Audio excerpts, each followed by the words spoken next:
attitude, good at everything. You know what I'm saying? But listen, life, you've got to be and you've got to make do and make the best of what you are as an individual. That's just so if you only focus on the things that ain't going so right or ain't so good, you're not going to get out of bed in the morning. So you've got to be like, cool, you know what? Let me put a pin in that. You know what I'm saying? Yeah. And let me focus on. And I think, look, for me, that's life. If you understand what I'm saying. My guy, I got some questions. I got some fun questions. Look, ask away. Right. First one is, yeah, undisputed, shoulder to shoulder, you're winning against anyone. Yeah. You've muted. I can't hear you. You've muted.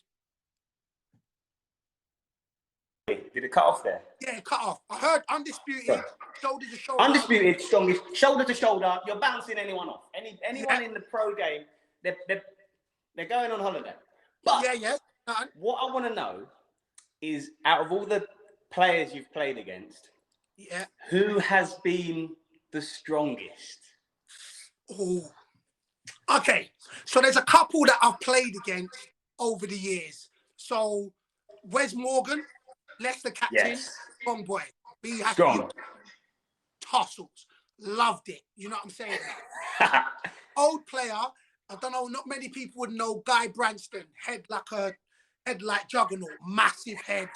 Loved put it on. He was a problem. The Dodgy brothers, they were a problem. Came up against Skirtle. Skirtle was cool. Like he was stronger than what I thought. Yeah, you know what? Because he doesn't look like size-wise, not. That's the thing. I was like, yeah, you know what? I know he's a bit of a warrior, but he was stronger than what I thought he would be. But I'm telling you who's going to take over the mantle from me. He's my young protege now. His name is Uche Ikpeju. I'm telling you, he is going to take over from me. I'm going to pass on the baton to him. Man retire. He is a strong brother. But yeah, so I'd have to say it's probably Wes Morgan that I battled with.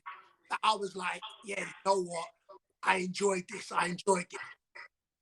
So when you come up against a strong defender, you like that. You like the challenge. Oh yeah, man. Like for me, I always say that you have to test yourself. Like I would love to test myself against Verge. Like not in the sense I still think I'm stronger than Verge, but I just think he's got everything. You want to test yourself. So when you come up against strength, I don't care what anybody says. You want to be able to say, yeah, you know what? Well, I took on the best. You do. So when there's somebody wrangle and fight and go toe to toe, and it's in good jest, well, it's a wicked feeling. Bruv, do you know who would? He wouldn't be as strong as you, but he'd give it a good go. In terms of like, he would love the challenge as much as you. Sergio Ramos, bro. Yeah, do you know what? Let me say this. I don't think Sergio wants to smoke. Like, I don't. I'll tell you why. I think if he could lift me up, like in a tackle, he would look to lift me up. But if it came to raw strength, I think he wouldn't want. I don't think he would want to smoke personally. You get me? Nah.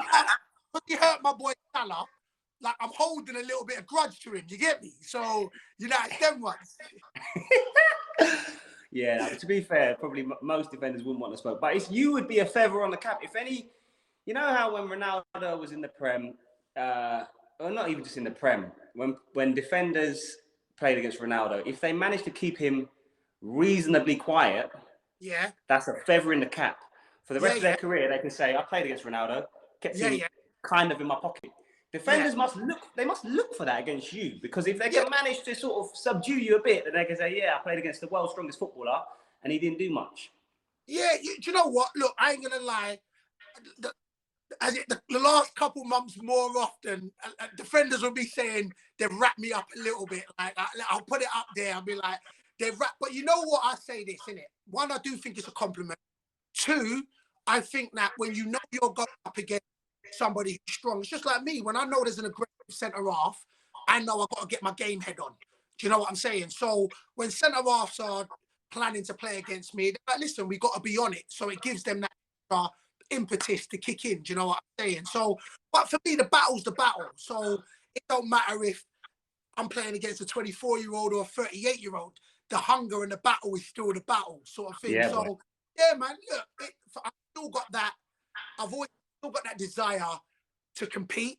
You know what I'm saying? And as soon as that subsides or leaves, it will be the time where I'd hang up my boot. I've still got that. But yeah, listen, there's a few defenders that can turn around and say, you know what, I've wrapped up the beast. I've wrapped up the beast recently. I'm like, listen, I'll give you that. When I see you next time, 1-0 to you, I'll look to get you back. And that's what it's got to be like. You get me? Yeah, boy. Do you ever trash talk? All the time. All the time. Have you got any go-tos? Have you got any go-tos that you just think, like, Listen, this usually rattles them. Let me no, reel do you these know ones what? up. All the time, like, it's funny because I was talking to players that when they were telling me about their first the time we played, and I played against them like 10 years ago, and I say the same thing. Say they beat me in the air, I'm like, yeah, okay, 1-0 you. Put it up again, 1-0 you. So it's gonna be like that. Oh, it's like that. All right, say nothing. So I'm talking throughout the game in their ear. I'm like, yeah. Oh, so you're bringing the heat like that. Oh, so I'm constantly talking at them, constantly. So I'll mimic it. So if I beat them the next time, I'm like 1-1. So if they beat me twice, I'm like, oh yeah, 2-1 you, yeah, okay. Oh yeah, it's like that. So I'm constantly trash talking. I think it makes the game fun. Yeah, I'm with you. Does anyone give it back? Has anyone given it back with the talk and you thought, you know what, you got a bit of chat? I'll give it to you. You're giving.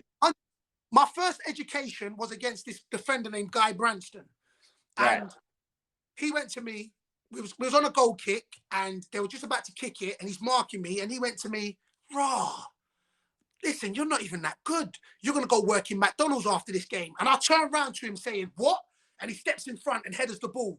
And then I'm like, oh, raw, okay, cool. Then after that, he was like, you must love a burger. I went, what? He stepped in front, headed the ball. So throughout the whole game, he trash talked me. And then after the game, so I'm in my head, I'm thinking to me, I'm going to bust this guy up after the game. After the game, he's gone, good game, big man. See you next time. All the best. I was just baffed. I was totally and utterly lost. I was thinking, this guy just, and that was my first education to be like, you know what? The mental side of the game is mad powerful. So I was like, all right, cool. But yeah, man, listen, I don't mind. I don't mind good talk back. So banter, trash talking, you know, I've been in this game 20 years, so I've had it all, if you know what I mean. So I don't mind it. As long as it's not disrespectful, listen, I'm all cool for the banter. I'm with you. As long as people are prepared to take it if they're going to dish it. 100%. Sweet. Because there's nothing in the laws of the game that says you can't get in your opponent's head. Yeah, man. Listen, if I could, look, I'm cool with banter. I give it. I'll say 1-0. I'll try and intimidate. So then how can I then, if they're trying to give it back, all of a sudden thinking, oh, Raw, you can't speak back to me. Nah, listen, as long as it's in good jest and as long as it's fine, man, you got to get into it. The game's, as well as it's physical, it's mental. Yeah, boy. What was I going to ask you? Workouts. Okay. Talk to me. In fact, once.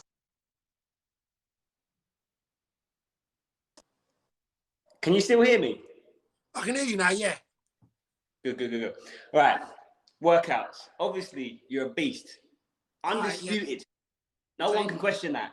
What I want to know is how often do you work out? Is it 4 times a week, 5, 3, 2? Are you just doesn't even need to work out and it's just there? Nah. I know that ain't true because I in the gym on the story. Yeah, listen, if you follow me, you know that, listen, the older I've got, the harder I've had to work out. And that's just the be all and end all. You know what I'm saying? I guess when you're younger, your metabolism's much quicker.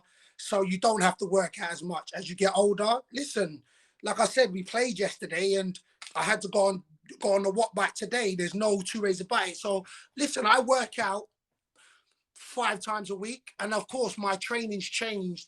So unfortunately, because of my knee, I can't go out on the pitch as much as I'd want. So I've had to adapt the training. So anybody that follows me feels like I love and live on the watt bike. And that's what I do at the moment, because that's my version of keeping my cardio up. But weights, listen, I'm harboring a shoulder injury at the moment, but I try and do weights 3 or 4 times a week, just because for me, it's my me time. You know what I'm saying? It's my place of peace. It's the stuff that, whereas I feel shit's going on in life, it's something where I can be like, look, you know what? Go work it out. Go take your frustration out on throwing some steel around. So 3 or 4 times a week, I try and do the weights, but the cardio, that's got to be 5 times a week, just because I'm still in that profession in the sense of I've got to try and stay fit. When I retire, I don't think I'll be doing it 5 times a week, but I enjoy a workout. I enjoy working out. Plus, I've got 2 daughters, so and they're still young, so I've got to stay hench. So when a boyfriend wants to take him out on a date, I can intimidate and whoop their ass. You ready? You know what I mean? Come on, standard procedure. Stand 2 brothers. We're gonna do the bad boy scene. Come on now, jeez. I'll be done. Be done. When you retire, you're going to be doing a lot less cardio with the team, because there won't be a team. Do you think that it's going to be a challenge keeping the weight off? Because obviously, like I said, you're looking ripped right now. Your cardio is really on point. Have you got a plan for how you're going to replace that cardio? Yeah and no. Like, in the sense where it just depends where your motivation is. Like, when I retire, it depends where my motivation will lie. You know, at the moment, we are talking to WWE. We are talking to Amazon and Netflix. So it actually depends where the next chapter lies. But at the same time, I'll always say this, I actually enjoy, and it's an hour and 45 minutes. My workout is an hour and 45 minutes. So I do 45 minutes cardio, and I do generally an hour, 45 to an hour on weights. So I actually enjoy that. So that's an hour and 45 in a day where it's me time. So I may be consistent when I retire, but it's still my me time. So like, if I call you in your me time, you pick it, or you airplane mode.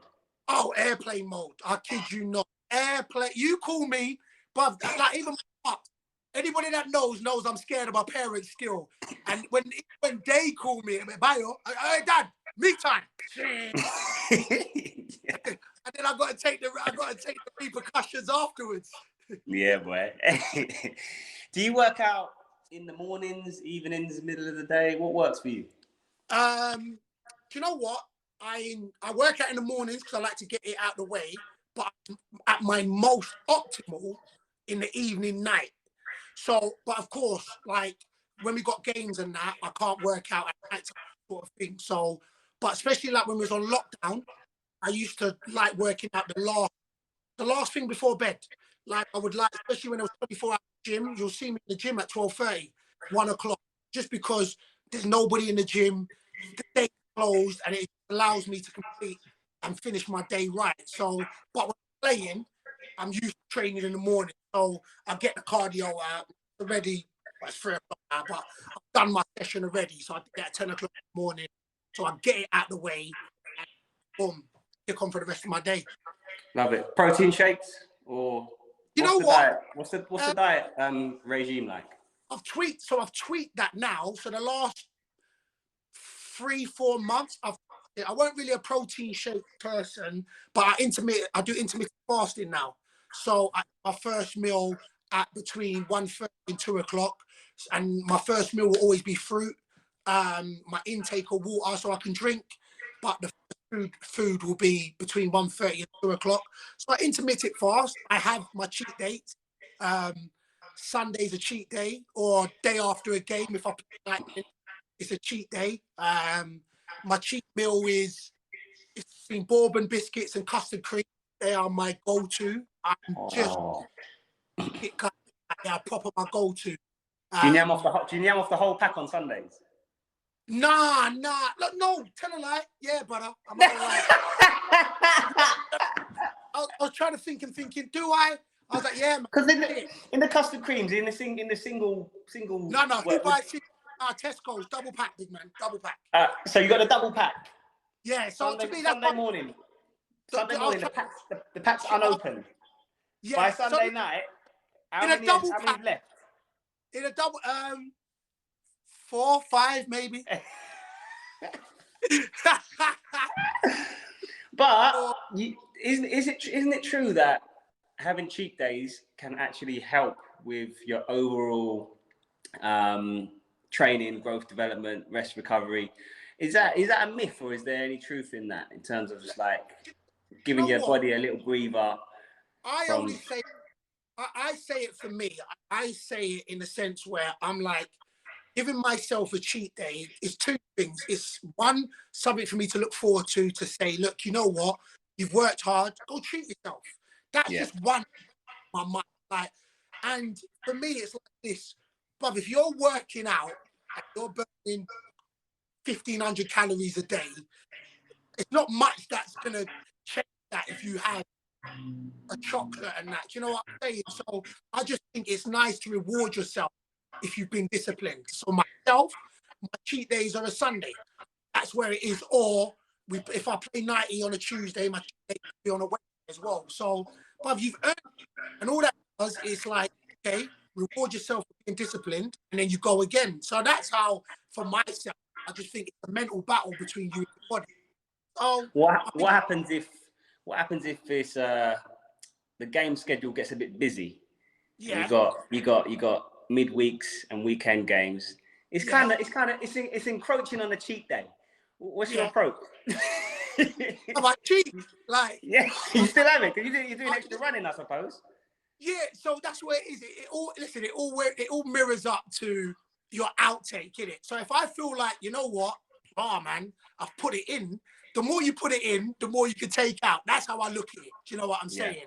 yeah. So I'm like, look, you know what, boom, I've put it out. And sometimes with life going on, what it is nice.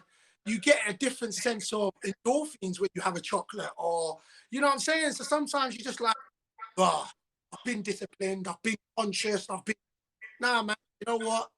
Give me that fix, or give me that sticker, or give me that biscuit. So, listen, treat yourself. That's how I think in life. Treat yourself. All about it. I'm with you. There's a lot of youngsters who'll be on this live who Yeah, play football, love football, want to make it. You've obviously made it. yeah, What yeah. tips or advice could you give to any young aspiring footballers? Just some golden nuggets from someone who's actually been there and done it.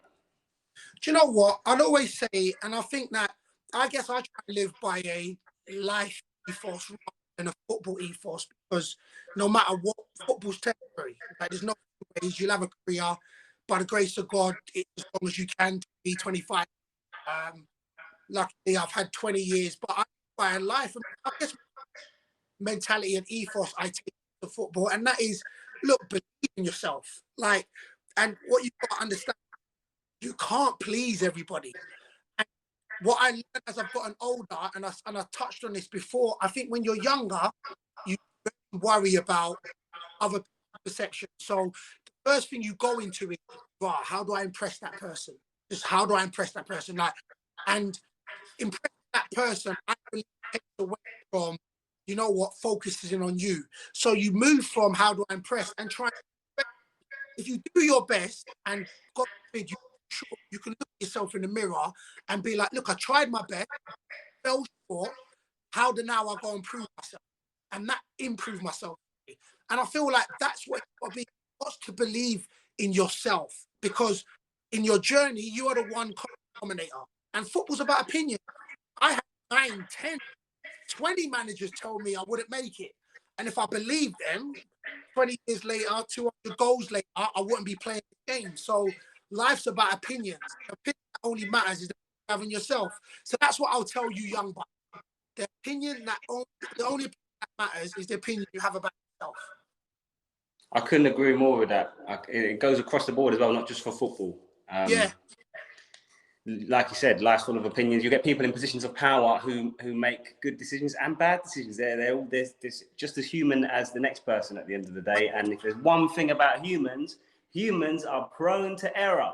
So when you're young, you kind of you can take it more to heart if someone makes a decision that maybe goes against you. But as you get a bit older, you do start to realize other people's decisions, not necessarily always the correct ones. That is 100%. Like, it's funny because I do believe, listen, I'm a parent, so I've got 5 kids in it. And I know my kids will be, because I feel like everything I say to my kids, right, because they're my kids. But people have that same sort of mindset on everybody. So people start saying, oh, you know what? Nah, Jezza, you should be doing it. I was you, I would, but they're not you. You understand what I'm saying? So ultimately, people always try to put on what they feel like you should be. And listen, if you live by that, you will not live life. 100%, brother. You're spitting pure facts. You're spitting pure facts. I think we've done about 25 minutes now. I want to ask something up to you because you say you inspire me. So we're on TikTok, right? Right. I am not an avid TikTok user, but I'm starting to get onto it. I'm starting to do the videos, right?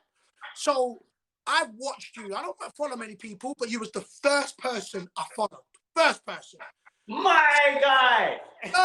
First person. So that. 1 second. Go on. Celebration. God. There we go. But hey, what weight today? No, hold on. Where you going?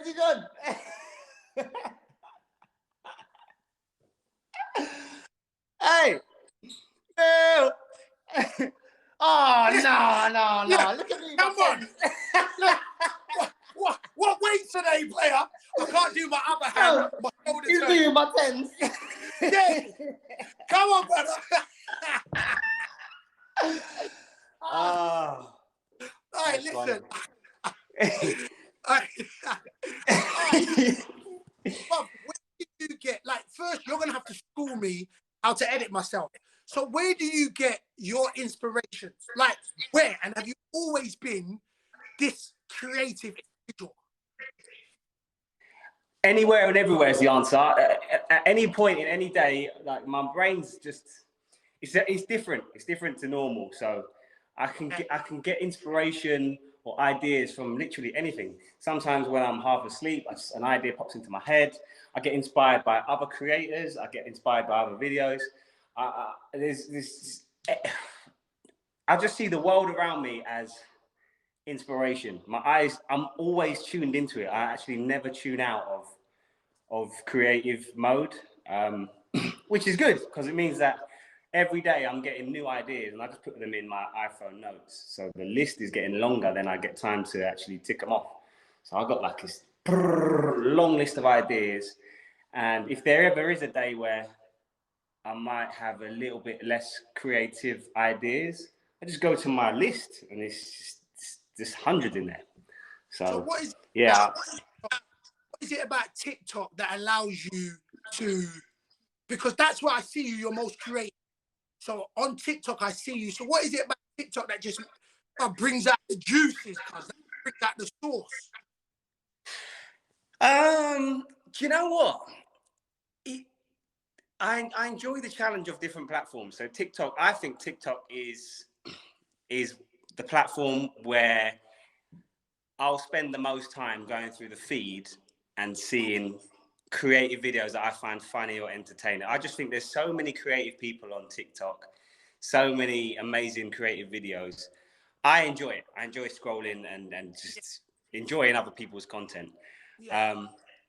But yeah, I mean, I enjoy doing TikTok, obviously Instagram, Facebook, YouTube. I've just started my new YouTube channel where it's a bit longer. I've got it on the screen here. If you're not subscribed, subscribe. Come on. And that's only 3 months ago. So a lot of people know about F2, but I've got a new personal YouTube channel, which has just started 3 months ago, where it's kind of like on TikTok, 60 seconds is the max. Whereas on my YouTube channel, I can do longer form content, which a lot of people have asked for. But I've been in the game a long time. I've been creating content for over a decade, and I've been a student of all things production. So a lot of people don't see the process. They see the outcome. They see the videos. They see that you've got big muscles and you play at a high level and you score goals. They don't see the work that you do behind closed doors to Yeah, get yeah, yeah. those things. And it's no different with content. It's definitely a natural gift, but I've definitely worked really, really hard to acquire the skill set to enable me to be able to create the content and execute the ideas that are in my head. Because if I hadn't taken the time to learn how to use Adobe Premiere Pro, After Effects, Photoshop, Lightroom, then I wouldn't know how to make the ideas a reality. But I'm in Yeah. a really nice position where if I can see it in there, most likely I've got the skill set to be able to create it. That's the dopest bit. Because I sometimes see ideas, and even ideas of you, I see like, oh, I could fuse that into football, or fuse that into weight. And then got the skills to put it, so I just leave it, you get me? But best believe I'm gonna phone you up and be like, hey, school me, big bro. Bro, anytime, anytime. You know what? We probably slipped over something. We passed something by, which I want to just bring it back just before we Go on, finish up. go on. You mentioned WWE. Yeah, Now, I yeah. know you just said, I know you didn't clarify anything, you didn't say anything's concrete, but for you to mention it, it shows that the door's ajar, bro. No, Talk to me. listen. Listen, it's been coming more and more recently. Do you know what I'm saying? People be talking about it, but actually, we have held a conversation. I actually chat to Triple H. I chat to Triple H. Triple H reached out to me on socials. But then, of course, all this pandemic going on, it's kind of, and I'm still playing ball. So as long as I can keep getting out there, I'll still play the game of football. It's still my first love. But yeah, man, I listen. What I've been saying is, watch this space about this wrestling thing. Bro, I'm watching it. I'm watching it like that. I'm watching this. Say that. Yeah, yeah. Hey, my Uh, brother.